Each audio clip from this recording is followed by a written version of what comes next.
Max. He's trying to steal the show again. Shark Customs, we're rolling. Yeah, he's always trying to steal the show. It's like just before we fire up the camera and, you know, kind of do our thing, it's like he wants to play. He just wants to play. That's what he, you know, I said, what do you think, Stank? And he goes and he grabs them all, you know. I call him all kinds of different names. Stewie, Stanky, Buddy, Max, Mad Max. Look at that. He's such a good boy, man. He knows. It's almost like he knows when we are shooting a video. And he just kind of relaxes and he knows we're going to do our thing. And he knows I'm talking about him. I can see it in his eyes. Anyhow, man, Shark Customs. Kind of wanted to get back to you folks out there in YouTube land. A couple days ago, I don't know, maybe yesterday, I kind of lost track of the days today, believe it or not. I thought it was Friday, but it's only Thursday. Tomorrow's a holiday, obviously, well, you know, for most people. But, yeah, just going to give you a little rundown, give you a little update. Kind of been slow. It's never slow. There's always something to do, but you know, I'm always puttering. But this car still kind of sitting idle. I threw on a big Baja tire, just to kind of see what it would look like rat rodish, you know, with a Baja tire. I might actually even run it with those on there instead of the big, you know, instead of the big Rofunds, the 200 120s. Maybe I'll put the primals on. I'll put the primal slicks on. Who knows? I'd like to try it with those though. I was kind of wondering what it might look like with these things all the way around, but I think it would raise the front. Yeah, I think it would raise the front. Scooch. Yeah, I think it would raise the, well, not, you know, raise it up about another inch. Not really that bad. Haven't got to doing anything with this body. You know I had said, you know, make suggestions, make comments, what you think I should do with it. I kind of already had an idea, and I'd like to really copperize it with my copper plating solution, but it's plastic, you know, it's fiberglass, so how do you do that? I found a way, believe it or not. I found a paint called liquid metal. You can get it in brush form, roller form. You know, you can make it thick and put it on your whatever it is you're trying to create with a trowel. I did find it in spray form, but it is pure. You can get it in, you know, bronze, copper, stainless, iron, and that was my thinking was, you know, buy some of this stuff, spray it on here, it'll be iron or steel, and I could, you know, copperize it like some of the other videos I've done where I've copperized steel, and I thought, you know, that would look pretty bitchin'. Till I started to look for it and tried to find it, and yeah, I found it, but that's all I'm going to say about that. It's very pricey for, you know, because for me it would be like experimental. And do I really want to do I want to spend $100 on 6 ounces of this stuff? Yeah, I'm not shitting you, man. Like close to $100 for 6 ounces. 6 ounces, like, you know, a little container this big around, this high, 6 ounces. Now they claim it does like 100 square feet, and I'm kind of like, yeah, bullpucky, bullpucky. There's no way that this 6-ounce little container does 100 square feet. No, no way in HE double L. That's all I'm gonna say.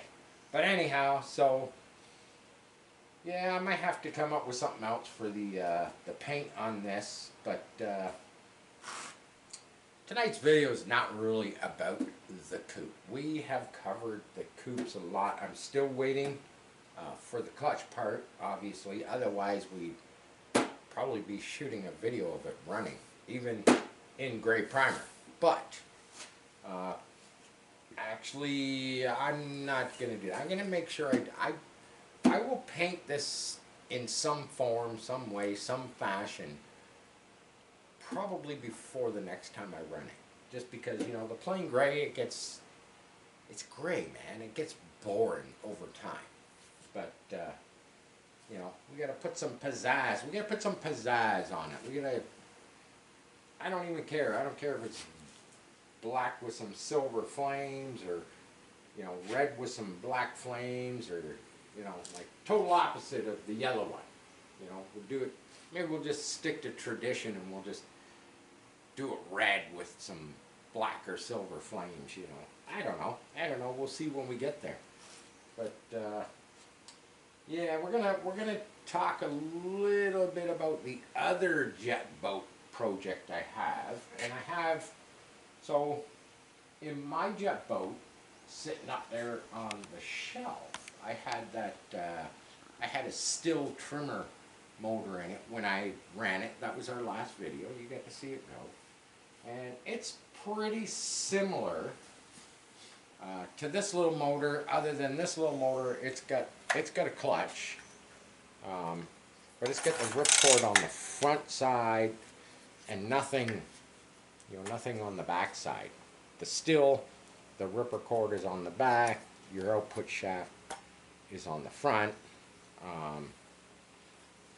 But my point behind kind of showing you this is this is a trimmer motor. This was actually a hedge trimmer, believe it or not. It had the big blades and for trimming your hedges and stuff. Got this a long time ago. Another good little motor. I don't know, not 100% on the CCs. I'm thinking 24, 25, something like that. And I'm going to show you this as a comparison. So this is by a company, Zenoah. There's a bunch of knockoffs. Now this thing's gutted. There's no crankshaft in it. There's no coil on it, but it's still the overall size with the ripcord. And when you do the comparison, and basically what I'm going to tell you about these two engines is, 1.2 horse, maybe 45, maybe 5,000 RPM. You can hop it up. You can hop it up a little bit with a tune pipe, big bore carburetor. You could lighten the piston. You put a cooling jacket on it. You cut all the fins off of it, and you could get a little bit more RPM out of it. But you're not going to go that much higher because the coil that runs the spark is only rated for a certain RPM. Whereas something like this little peach, out of the box, these things are, I think they're like 2.2 horse, and RPM. I've had these things, up to like 16 grand RPM. It's a marine motor. It's already got the cooling jacket. But my whole point behind it is, when you compare apples to oranges, it's like trimmer motor or spend the money and get, a marine engine that's, you add a hot pipe to this, you gain another horsepower. You get these little motors, 4, 5, 6, upwards of 6 horsepower on this on this. Look how small that is. It's tiny. It's so tiny. It has the flywheel in it. I wish I had one out. I should have brought one out. But the flywheel is tiny. It's only about 2.5 inches round. It has no fins. You know, it's a kind of a solid. It's a solid aluminum mass with some metal and some, you know, magnets and stuff in it. And because it's got a cooling jacket, you know, that's what keeps these motors cool. And why am I talking about this? Because, you know, you got to see how my jet boat went with the trimmer motor in it, and it was okay. You know, it'd be fun. It's a fun little boat, but you know, you drop one of these in it, and you pretty much double everything. I don't know speed-wise how it would work. I think it would go faster. You know, performance-wise, I think you would gain speed definitely, and weight. There's something I forgot to talk about. You know, one of these little trimmer motors, you're in the neighborhood of 5-6 pounds. I already know what these are because I looked up the specs. You know, these little Zenoas, or the aftermarket ones. You have the CYs, Changyang, or you have the OJs. These are 2.2 pounds. That's carbureted, your coils, you know, fully loaded other than, you know, your exhaust system. Yeah, 2.2 pounds. So, you know, you think of the weight to power ratio. It's like, how could you not, you know, want to run one of these things? I've seen these things on YouTube approach, you know, 19,000 RPM. Like, that's crazy. You know, 19,000 RPM compared to, you know, 44,500, maybe 5,000 RPM out of a trimmer motor. And it all has to do with like I say, it has to do with the coils on the trimmer motor. On these motors, they run a double ignition coil system, you know, to keep the spark enhanced. Let's look at that other jet boat I've been working on. I've been picking away at it kind of all week. I've been just fooling around with it. I did float test it, and I did trial run it in my swimming pool, obviously. This has a different impeller than my boat. My boat has a 3-blade impeller. This has a 4-blade impeller with a little bit different pitch. I have it all hooked up. I couldn't really do a video of this one in the pool because it's a lot longer and narrower than my boat, and it just it didn't want to do donuts in my pool. So I was kind of scared of bumping the front of it into the liner. Now, yesterday I created I have a windshield for this. It's, you know, it's clear acrylic or, you know, something, but these corners were broken out of it. Makes it hard to fasten, so I used it and I mocked up a fiberglass one because I'm probably just gonna paint it black and make it look, you know, I'll put some airbrushing stuff on it, make it look cool and whatnot. But yeah, I fabbed that up yesterday. It's light, it's, you know, it's flexible, it's kind of cool. Did like a layer of the Angel, a layer of 6 ounce, and then another layer of Angel just to get a little bit smoother finish on the outside. And of course, we never really had, I don't even know, you know, this just covers over the opening. I guess you could call it a canopy. So I had one that I got with this boat, and this is it. It's a piece of wood. It's a piece of the fiberglass that they cut out of here, you know, kind of screwed together. It's got some rubber glued on it, and I guess, you know, for back in the day when it was made, it probably did the trick, you know, to keep water out of here. I don't think that this boat probably went very fast. So I just took it upon myself to make another canopy, you know, put some hot glued some wood in here, kind of, you know, taped it off, PVA'd it, prepped it, and it's just a nicer candidate. I might put some cloth on the inside, just maybe some added strength. But if you want to look inside the boat, you can see what I got going on. I've got a trimmer motor, I've got the fuel tank, I've got the steering servo. So this is a trimmer motor out of my jet boat up on the shelf. And the reason I put it in here, trust me, I put it in here super quick. It's actually more solid than it ever was in mine, believe it or not. I put a little can muffler. Actually had to fabricate the lower corner down here because there's a bolt and the aluminum housing that it bolts into for the coil. So I had to cut the corner out of it and then, you know, kind of weld a piece in there, and because I wanted to flip it over because the outlet was actually facing forward down here at the bottom, and just made it too hard to get like the exhaust out of the inside of the boat. We can and of course, you know, this motor had I had a tune pipe on it.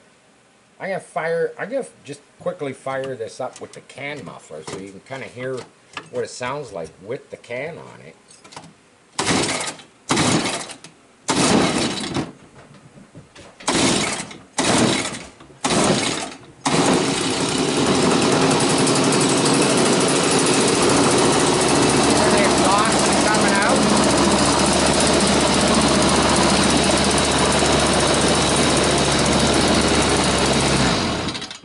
Gonna get too much smoke in the garage tonight, but it's, you know what, it's pretty quiet. This pump, so I've had issues with my 3D pumps. This one, that was the clear one I printed, and when I did the float test a few days back, right here I put a little black magic marker mark down there. It was leaking water again. I showed you the red one, and it was cracked, but it was leaking on the other side. So this one, I glued it, kind of for now, and I'm gonna show you something in a couple minutes. I'm just gonna grab something. I'm gonna put this, my canopy that I made. I'm gonna put the windshield back on. I printed out, oh yeah, a driver with a steering wheel. He's a little choppy, which I don't really understand. It's like, I always wonder with these 3D print files, like how do you get the helmet so perfect? You know, like round, smooth, but then you look at the arms, and the arms are like just kind of squared off, and they're kind of choppy. And I've already kind of chiseled away at this with a utility knife and some sandpaper and stuff, and it's probably gonna need some filler. As far as the scale of this guy, I just kind of guessed at it, and you know, when I put him in there, I think he looks pretty good, especially when you take the supercharger that I have, or you know, one of many, you know, and you set it like right there. It's like it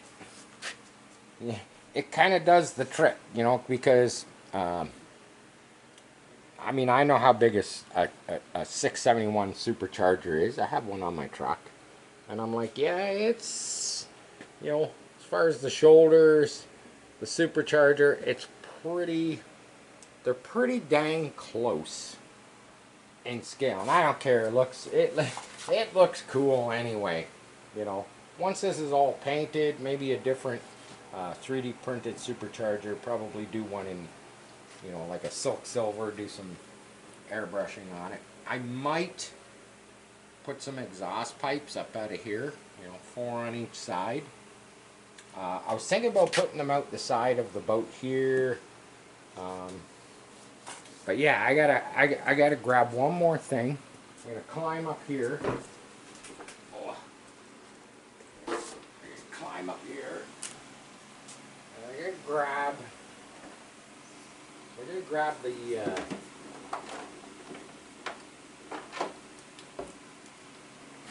Don't fall. So on these jet pumps, you have an outlet. The camera wants to come around. There's an outlet here, which is, it's designed right in the jet pump, which is cool. Right here, there's a little outlet, and I have a like a quick connect fitting, and that's a water outlet while the pump, you know, is running. And so when I had this trimmer motor, you know, there might be some people out there, there'd be a lot of people that already know, but there'd be some people that don't know. So when I had the tune pipe on my boat, this is kind of the setup, this is the pipe, and you have, what you have, this block goes against the head, and then you have, you know, and it all mounts together, you know, kind of like so. And you're probably wondering why I've got these water lines and I have to cool this exhaust manifold block. It's because there's a little rubber O-ring right there, and I just thought I would show people that. And that O-ring, it just presses up against this block, and it's more or less so you kind of swivel the pipe up and down, you know, where you want to locate it. But it has to be cooled, otherwise that O-ring would just, you know, it would just melt. It would just melt. And of course, you know, I climbed up there to grab this, and I think I thought I had something more important to discuss, and I lost my train of thought. You know, I'm always, it's like a chess game. I'm always 12 steps ahead. Oh, I know what it was. So with the 3D printed pumps, like you know, I'm new to this whole the kind of the 3D printing game, and everything that I've been printing so far is PLA, and I thought, well, you know what, I'll dig in and I'll find out if there's, like, you know, better. I mean, I kind of knew that there was better materials, just had to do a little bit of research. And PLA, believe it or not, is biodegradable. So, you know, the UV light breaks it down, water breaks it down. Is it okay for a jet pump that's going to be in the water all the time?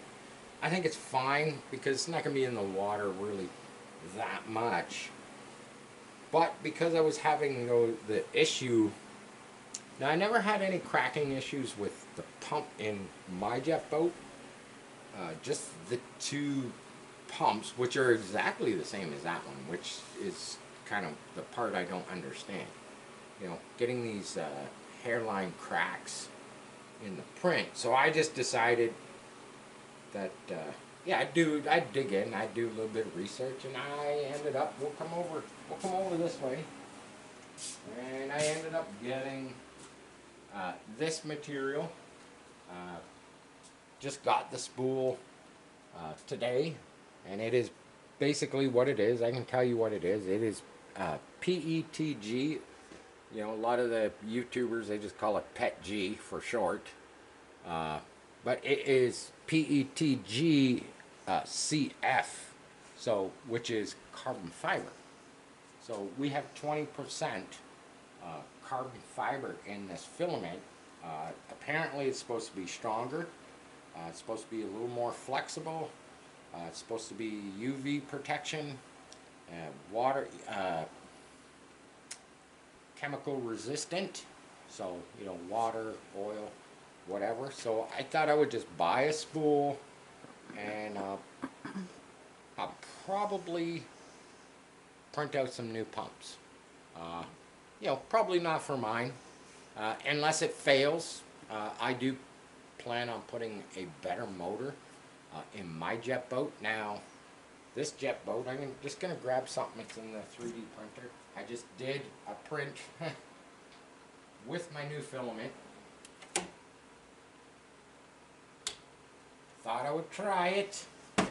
Here's, I'll just quickly show you. Here's the start of number 1 print. Yeah, it turned into spaghetti. This is number 2, second print. It got this big plasticky goober, which started moving this all around the table. So both of these, you know, they got canceled. This one here, it finished. Now, what changes did I do? So I did speed changes. I slowed it down. And I looked on the spool, because the spool tells you the temperatures of your bed setting and your nozzle setting. This is not what I would consider a great print. It's met lots of lines. Now, my question would be, is it stronger than the equivalent in PLA? And that was the whole kind of purpose, you know, of getting the something with some you know, carbon fiber in it. Now, that jet boat we were just looking at over there has this impeller, but in aluminum. I cast one in aluminum. You all saw it. It would be very interesting to put this one in that boat, you know, drill it out, pin it, put it in there and run it with the gas engine to see if it held out. Because if it held out, that'd be pretty awesome. You know, if it was strong enough to hold out, you know, with a gas engine. Electric, I know it would work. That boat, unfortunately, I set it up with a petrol motor in it, you know, the trimmer motor. But unfortunately, where that boat is going, that petrol motor cannot stay in there. It has to be, so the person who owns the boat, Stephen, over in England, the boat club that he belongs to, they only allow, you know, electric stuff. They do not allow petrol motors. So after I do some testing with it, I'm going to be pulling that motor out, the gas motor and whatnot. And I was doing research today on electric stuff, and damn, that electric stuff is expensive. It is expensive, you know. Just for a motor, an ESC, you know, and a couple batteries to run 6S, you know, you're in the neighborhood of, you know, $5 or $6, maybe $700 Canadian, and I'm not big on electric.